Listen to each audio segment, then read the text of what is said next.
I received a question that says, what are some tips to market your book? My name is Shelley Hitz. I'm the owner and founder of ChristianBookAcademy.com. Honestly, this is a question I get all the time. There are so many ways to market a book, like 1,001 probably.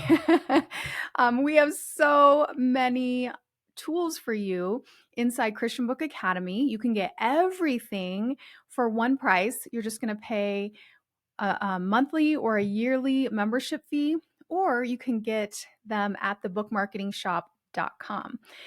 But what I typically recommend is thinking about marketing in a 5-step marketing plan.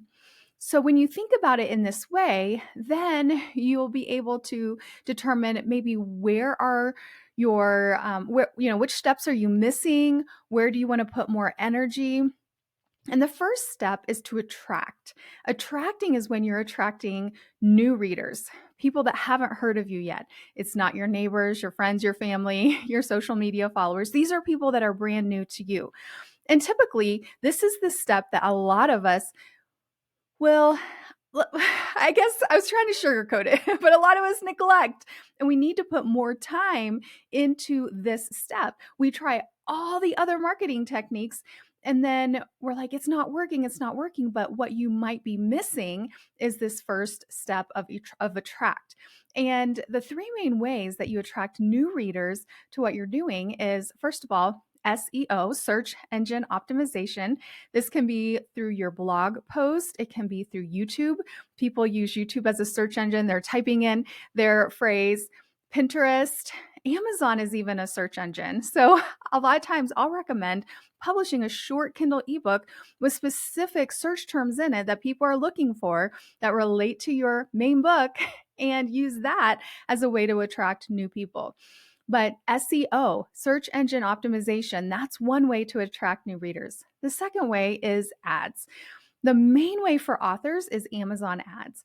And Amazon ads have worked really well for us over the years, but it does take time and energy to learn, just like anything else, right?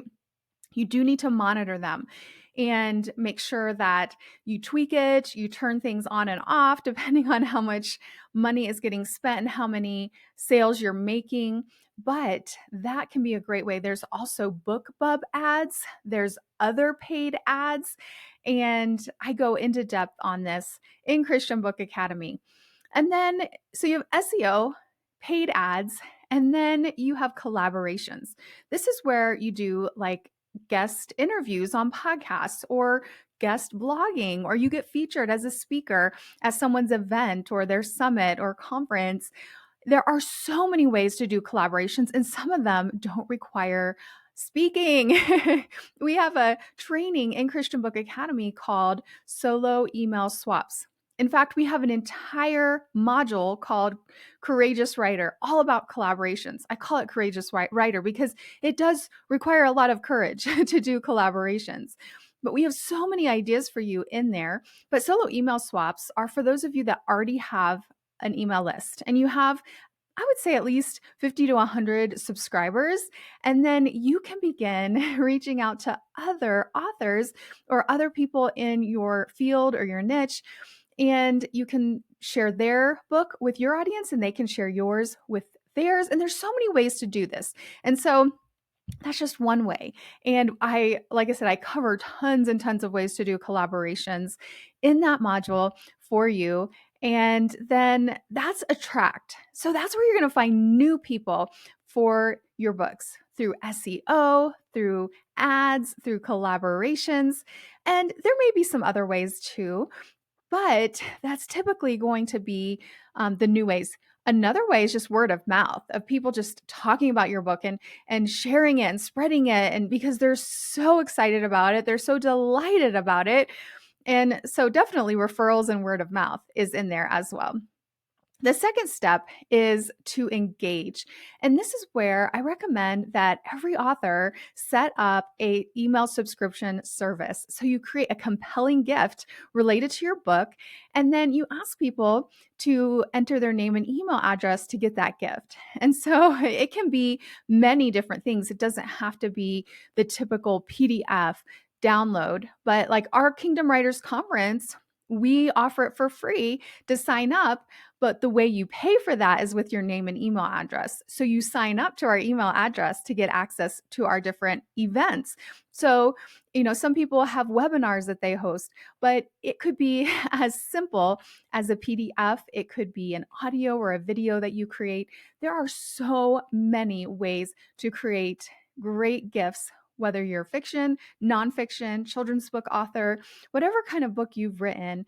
And again, we have a lesson all on this with tons of ideas. I did a ton of research on this for you, and it's in Christian Book Academy.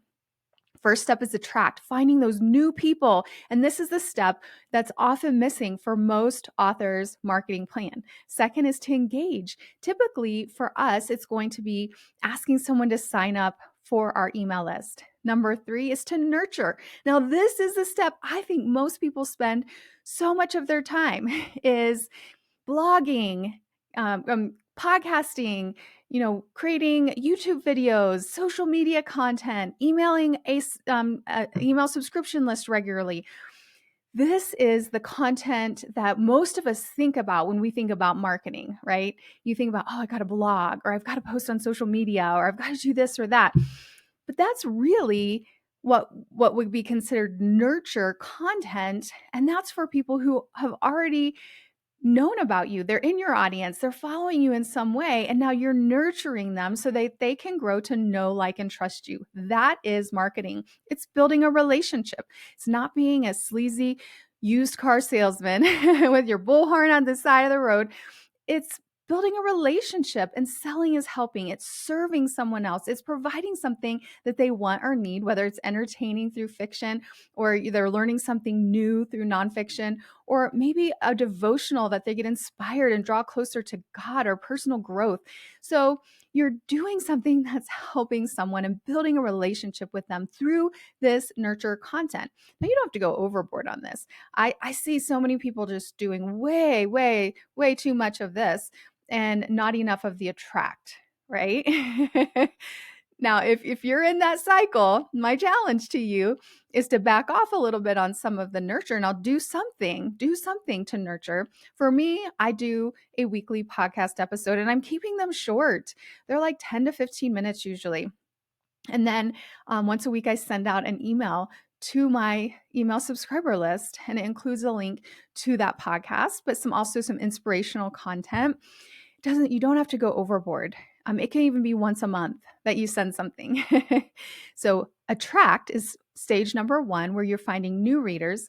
Stage 2 is to engage, and that's typically where you're asking them to sign up for your email subscriber service. Number 3 is to nurture. That's where you're creating nurture content, like a blog or a podcast or sending an email. And number 4 is to offer. This is where you ask someone to buy your book. Now, I know my audience pretty well. We've been working with you since 2010. And so I know that many of you have a hard time asking for the sale. And it feels icky or slimy or gross. But like I said, selling is helping. Selling is serving. If you believe in the message of your book and that it can help someone, it can change their life, it can brighten their afternoon as they read your novella, or help their child through your children's book, whatever it is, learn a new recipe through your cookbook, then you have to really believe in your book and the message of your book in order to want to promote it and market it. But you need to ask, and you need to offer that. So this is often what we call a call to action. So in all of your content, whether it's a blog post for SEO, or it's an ad, or it is collaborations, you're going to want to include a call to action for them to take an action. So that could be to join your email list. It could be to purchase your book. It could be to do something, but there needs to be a call to action. And so, occasionally you need to ask your email subscribers and your social media followers and the people that that you see day to day, and invite them and ask them if they are interested in your book. And you know what? If they say no, it's okay. But I have found so often, like I had an author say, well, I send an email every week. And I'm like, well, do you ever have a make offer email. So that's what I call it. And we have templates and things for you inside Christian Book Academy to help you with this. But did you have a make offer? Do you ever send a make offer email where you're actually just talking about your book, the benefits of the book, and inviting them to purchase it? And she's like, well, I, I just kind of, sneak it in there every once in a while. I have a link in the midst of another, other content. So I said, try it, see what happens. And she did. And guess what? She got some book sales. So that fourth step is invite. And it's a step that often I see my audience, at least of authors, skipping as well. And then finally, the fifth step is to delight. This is where you want to make your book so good and the content so good that it delights your reader, that they want to find out, what other books do you have? What other products do you have? They want to share your book on social media. They want to share it with their friends. Hey, have you heard of this book? And I was just telling my husband today, I think that's how my book, Broken Crayons Still Color, I think it's just spread a lot by word of mouth. Now, we do sell a lot of copies from ads, but I was recently checking into ads and I'm like, we're really not spending that much on ads for the amount of books that are being sold for that particular book.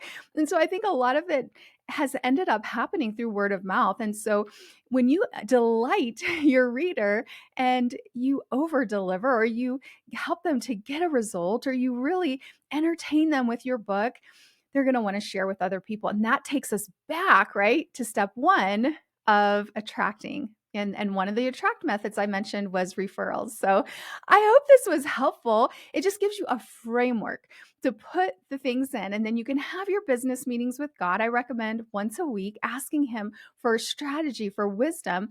And then you can get the practical step-by-step training from us inside christianbookacademy.com. It's a really super low price for the membership. You can either choose to do month to month. For monthly, there's no long-term contracts, or join us yearly. And if you want just to try out a training, we have most of our trainings available at bookmarketingshop.com. But you just need to get started.